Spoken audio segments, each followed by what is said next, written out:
Morning Extra. My name is Timothy Omondi. You're right in time for our bulletin this morning. Today we've got lined up for you quite interesting stories, and also coming up later we have guests in studio who will be discussing the International Youth Day that is being marked this year. And in Kenya we are going to have a celebration on the 12th of this month.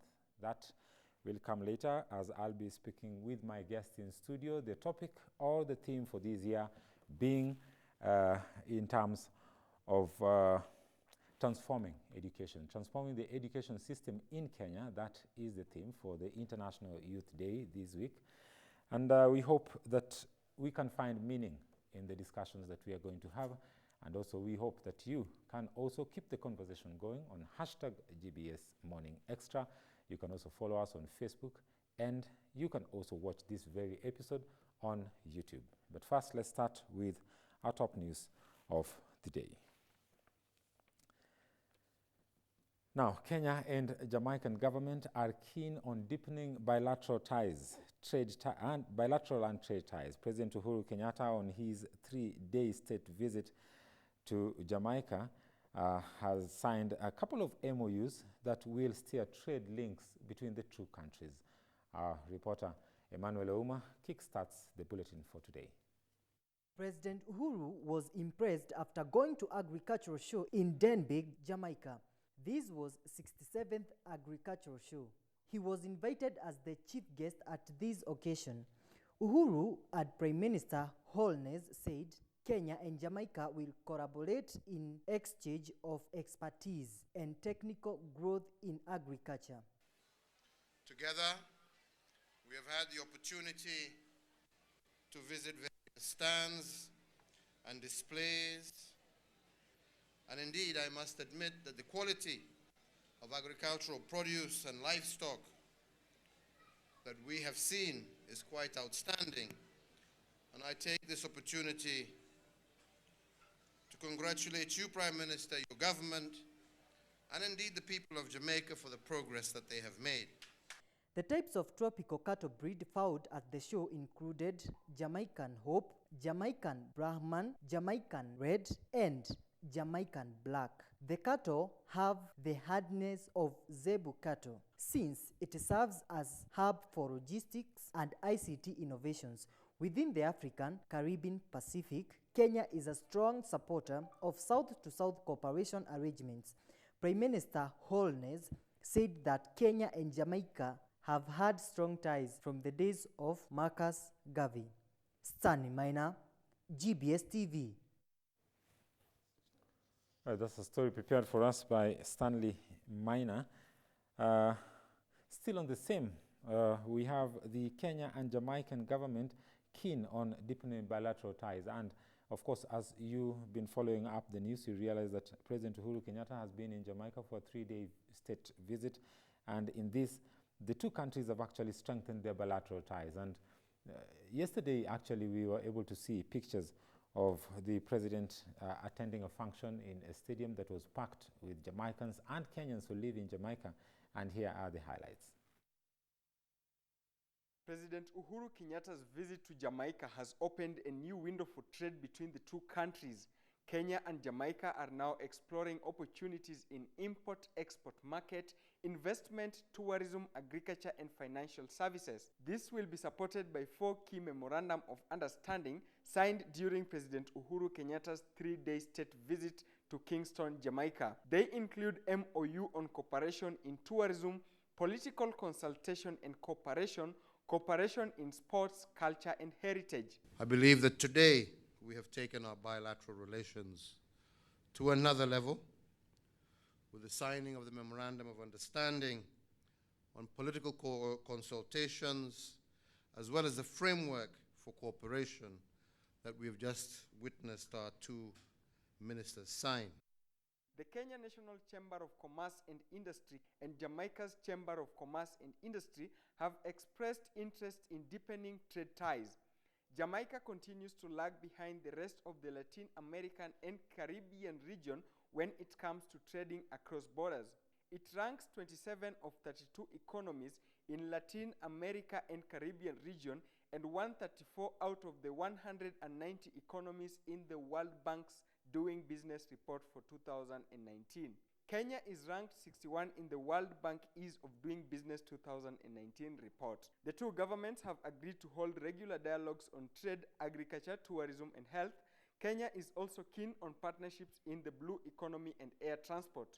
Kenya targets to secure an export market for tea and coffee in Jamaica and the Caribbean, while peanuts stands as a top import from Jamaica. While the government has been investing in infrastructure and reforms to ease doing business in the country, Jamaica is still struggling with high costs of doing business attributable to, among others, high level of physical inspections, high multi-tax and fees, and lack of coordination among agencies. China dominates as Kenya's biggest trading partner in the global scene, with Uganda topping the East African region list. Emmanuel Ouma, GBS TV. And now back home to some politics. Calls for parliamentary system of government and continue to intensify, with the leader of majority in the National Assembly, Aden Duale, now adding his voice, after being quoted a few weeks ago, calling for a parliamentary system that will actually ensure that all Kenyans get justice, no matter where they come from and no matter which community, religion, or tribe that they hail from. Here is a bite of the leader of majority insisting and also adding his voice on the new system of government that Kenya should adopt. Choice yetu ni mbili. Either tukae na hii presidential system ama tuende parliamentary system. Na kwa sababu kila mwaka tunazozana juu ya uchaguzi wa rais. Sababu rais akichaguliwa kunakuwa na fujo, kunakuwa na vita, tunaenda kukaa huko Supreme Court karibu wiki 3, na katika nchi inakuwa na nchi inakuwa na tension. Sasa sisi tunataka kama wafugaji tuambie mandugu zetu wa Kenya, wacha tuende parliamentary system. Kenya iongozwe na prime minister na wajumbe wa bunge la kitaifa na senate. Ule atapata wajumbe wengi, ama ile chama itakuwa na wajumbe wengi, ama zile vyama tanzu coalition watakuwa na mjumbe wengi, washikane walete prime minister. Sasa sisi tunaambia kile kamati ya BBI ya Mzee Haji, msipoteze wakati mingi, mtuambie tuwe na referendum na tuende parliamentary system of government, ili hata mtoto wa mfugaji akuwe sawa na akuwe prime minister siku moja. Well, still on political matters, adding their voice also to the call for a parliamentary system of government, we have the Gatundu Member of Parliament, Moses Kuria, who also called on the same, and quite unseemingly, he was actually quoted, or we have footage of him speaking about the new system of government, but also sounding as backing the leader of opposition, Raila Odinga, on this one. Let's have a listen.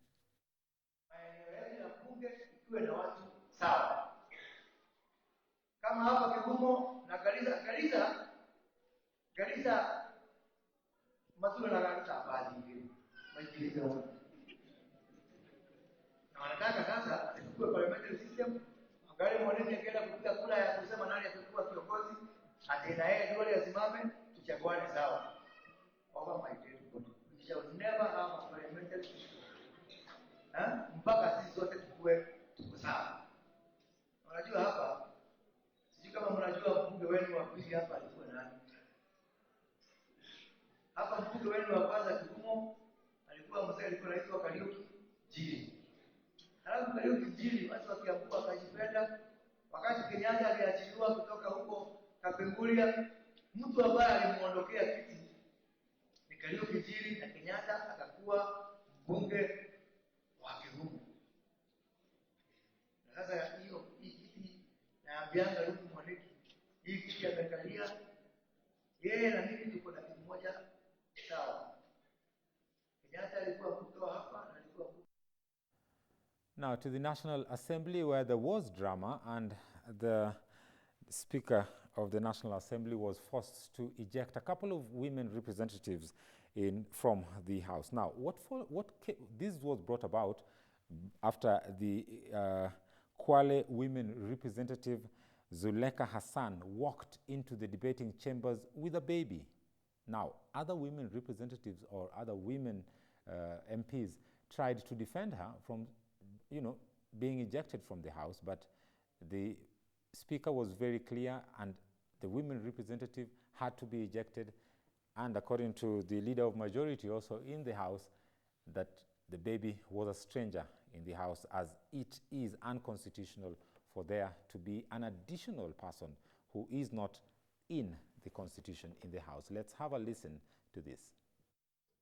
You cannot use the shield as the spear. You are defending rather than prosecuting. The Honorable Leader of Majority, what is the point? Mr. Speaker, constitutionally and the standing orders, you are the one presiding the House this morning. And Mr. Speaker, this House is composed of 349 members and the Speaker. Mr. Speaker, the administrative position of the Parliament is different from the way this House is constituted. Speaker, all of us have children. Speaker, all of us have children. So Speaker, this House, there is a stranger, and it has never happened since 1963. Mr. Speaker, this is an abuse of the House, and that member must be cited for gross misconduct. Mr. Speaker, it must be cited. We must protect the dignity of the House. Mr. Speaker,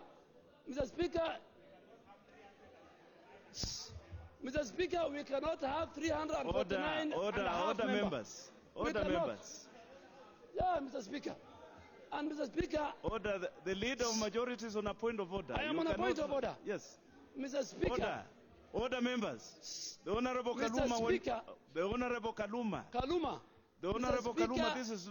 Whether Parliament creates a plate for lactating mothers, for their children, for us, even fathers, to have to bring our children when our mothers are not around. Mr. Speaker, I have never seen it. I can go to the record. Mr. Speaker, this is an abuse, and that member must be cited, and she has ashamed the people of Kwale. Yeah. It has come to the attention, honorable members, we shall have order.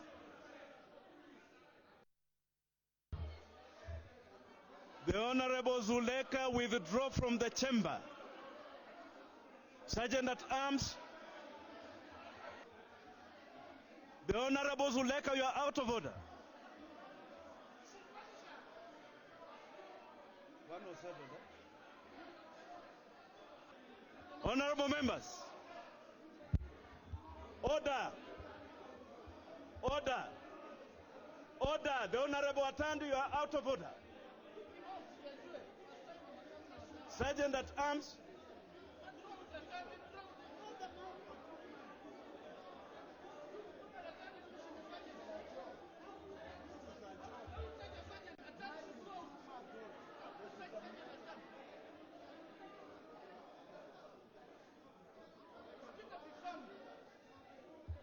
Sergeant at Arms, in accordance with Standing Order 107, the Honorable Atandi, the Honorable Zuleka, you must get out of the House immediately. The Honorable Atandi and the Honorable Zuleka.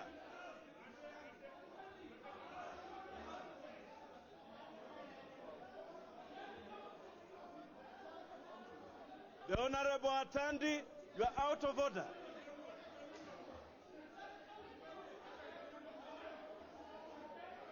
The Honorable Atandi, withdraw from the chamber. Order! Order, members. Order!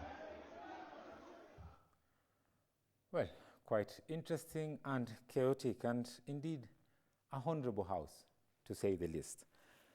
Moving on now to a rather sad story. In the year 1998, in August 7th, in early morning, a powerful blast set up by terrorists ripped off Cooperative House on Haile Selassie in central Nairobi, killing 213 people, including 11 America. Of these, 2 were Central Intelligence Agencies. Yet, 21 years down the line, victims of this horrible terrorist attack in Kenya are yet to find justice. Let's listen in to this next story.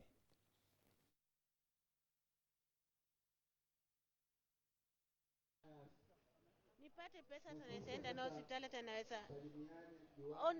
Unajua maisha ndio nguvu. Ukikuwa na maisha ndio ukae. Hauka mimi hata joints kitembea kikaa hata hivi natetemeka meganda yote. Na kuna mwenye ananisaidia. Naweza kaje? Asante sana kwa. Sasa nyinyi ndika Helena jambo anateseka, anatradia na kunyongwa Kariobangi na ni mtu ambulance. Ile damu hao nataka waliongeza hospitali. Na sasa mimi naomba nyinyi serikali asaidie sisi. Serikali ndiyo tunaolilia. Urafikiria ndio ambasada. Watu wa Amerika alipe sisi. Hata tupate pesa ya dawa peke yake hiyo tu. Nateseka. Mimi nilikuwa naomba serikali kwa imani yangu na imani yangu yao ya Mungu aliumba naye. Asaidie sisi hata pesa ya damu tu, pesa ya nini, pesa ya dawa tu. Tuache kuteseka. Tunakaa kama maskina tu, tulikuwa tunafanya kazi zetu. Hawaje kutupa sisi. Afikirie sisi serikali pale tuko. Tuwache kukaa watoto wa dunia wa bado na tisa sisi Nairobi hapa. Nyumbani kienda siwezi lete maji, siwezi inua maji. Siwezi fanya kazi yoyote.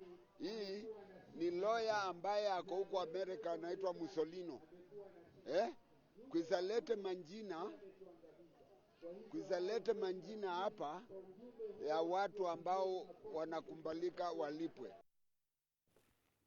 Well, quite sad that 21 years down the line, no government has actually taken drastic measures, although things are being done, but quite seemingly slow.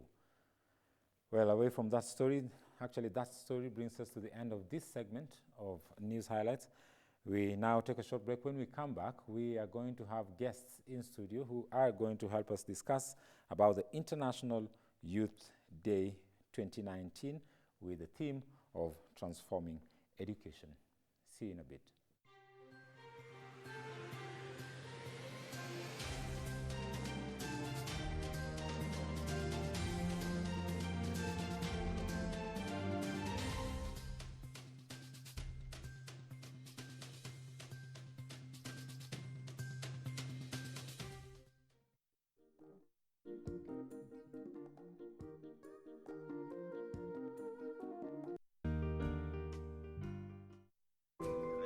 Elijah. I'm a young